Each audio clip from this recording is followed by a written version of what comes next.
വിള ഇൻഷുറൻസും പ്രകൃതിക്ഷോഭ ദുരിതാശ്വാസവും ലഭിക്കാതെ കർഷകർ 2023 മുതലുള്ള പണം ലഭിച്ചിട്ടില്ലെന്നാണ് കർഷകരുടെ പരാതി. കരകൃഷി നശിച്ച കർഷകർക്കുള്ള പണമാണ് ലഭിക്കാനുള്ളത്. സർക്കാർ വഴിപാട് പോലെ കണക്കുകൾ ശേഖരിക്കാറുണ്ടെങ്കിലും പണം ലഭിക്കാറില്ലെന്ന് കർഷകർ ആരോപിക്കുന്നു. പ്രകൃതിക്ഷോഭം കാരണം കരകൃഷി നശിച്ച കർഷകർക്ക് വിള ഇൻഷുറൻസ് മുഖാന്തരം ലഭിക്കേണ്ട ആനുകൂല്യവും പ്രകൃതിക്ഷോഭ ദുരിതാശ്വാസ സഹായവും 2 വർഷമായിട്ടും ലഭിച്ചില്ലെന്നാണ് കർഷകരുടെ പരാതി. ലക്ഷങ്ങൾ ചിലവഴിച്ച് കൃഷി ഇറക്കുകയും പ്രകൃതിക്ഷോഭത്തിൽ നഷ്ടം സഹിക്കേണ്ടി വരികയും ചെയ്ത കൃഷിക്കാരാണ് അനുവദിച്ച തുക പോലും ലഭിക്കാതെ ദുരിതം പേറുന്നത്.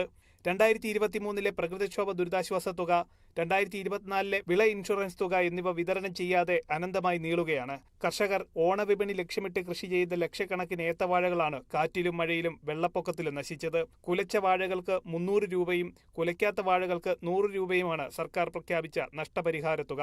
കൃഷിനാശത്തിന്റെ ചിത്രങ്ങളും അനുബന്ധ രേഖകളും എയിംസ് പോർട്ടലിൽ സമർപ്പിച്ച് 2 വർഷം കഴിഞ്ഞു. അനുവദിച്ചെന്ന് പറയുന്ന തുക സംബന്ധിച്ച് വിവരങ്ങളല്ലാതെ തുക ലഭിച്ചില്ലെന്നാണ് കർഷകരുടെ പരാതി. ഒരു ഏത്തവാഴയ്ക്ക് വിത്ത്, വളം, കാൽനാട്ടുകൂലി ഉൾപ്പെടെ കുലയ്ക്കുമ്പോഴേക്കും 500 രൂപയ്ക്ക് മുകളിൽ ചെലവ് വരും. ഇതിനു പുറമെ നാശനഷ്ടമുണ്ടായാൽ അതിന്റെ നഷ്ടപരിഹാര തുക ലഭിക്കാൻ വർഷങ്ങളുടെ കാത്തിരിപ്പും കർഷകർക്ക് വേണ്ടിവരുന്നുണ്ട്. വിഷയത്തിൽ അടിയന്തര ഇടപെടൽ ഉണ്ടാകണമെന്നാണ് ഇവരുടെ ആവശ്യം. Kerala vision news, Kochi.